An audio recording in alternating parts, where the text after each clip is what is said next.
Okay, what is up, guys? And we are going to talk about the most backwards, barbaric belief system on the planet. And that barbaric, backwards belief system is Darwinism and survival of the fittest. And I'm going to debunk this. So we have religion, and then we have evolution and survival of the fittest. Now, survival of the fittest says that it's perfectly okay for me to take someone's house, kill the male, kill the kids, rape the wife, and that's the furthering of my genes, which is progress, and a good right to the platform of not all science, but the theory of our existence through this evolution story. Gives a platform from where the entire world is a jungle, and in order to survive you have to be tough. And if everyone had this mindset or paranoia, we'd be like North Korea, collapsing military economy that produces nothing but preparing for doomsday. Now I know we have law and order to stop me from acting like a barbarian with the house example. However, that system of law and order took centuries to perfect, while our animal instincts are instantly reactive. However, survival of the fittest was true. Then how do trees, a thing that does not have a functional brain and is literally just a natural solar lamppost, can survive hundreds of years while a human with a brain can't survive less than hundreds of years? If the strongest survived, then why did the dinosaurs die while the mammals thrived while being hit by the same asteroid? Why did the so-called Neanderthals, who are bigger and stronger than us, were outdone by us? It was never due to strength, but intelligence, which disproves strong predators thrive, as for example the extinction of the saber-tooth. So where did this intelligence come from?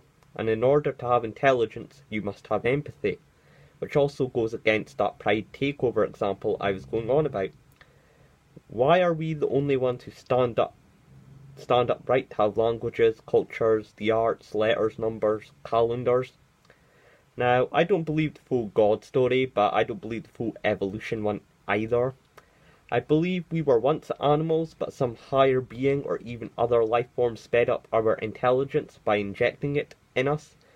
The reason they choose the ape, either because it was the easiest thing to get hold of, you wouldn't want to inject that intelligence into a saber-toothed tiger, or it had the highest intelligence at the time, so it would just make more sense that they choose the ape. However, we are half, if this is true anyway, we're half human, half spirit. However, it's a spirit that leads up to the realm of which we have unlocked on our foundational primitive brain. It's intelligence that leads to the pathway of power, etc., the invention of gunpowder, nuclear bombs, etc. So the spirit is the way to go, not the animal, and the smartest people usually are the nerds who get bullied, aren't a hit with girls, and actually go against evolution by not passing on their genes. Survival of the fittest mindset be a high school society, where the jocks pin all the nerds to the locker, then fuck all the cheerleaders to create more barbarians. That's why I'm more on the religious side. Atheists have faith in a belief system that's so barbaric, violent, and sexist by nature that not even the Abrahamic or Indian religions could compare combined. They believe if you're just a guy with a bigger rock, you can do what the hell you want, because it's just in our blood, and we only don't partake in it in the fear of prison. I'm not saying all atheists, like the fat fedoras who think bashing Christianity is so edgy, even though that's 2008. I'm more talking about the scientists who put up the data trying to trick people into this thinking.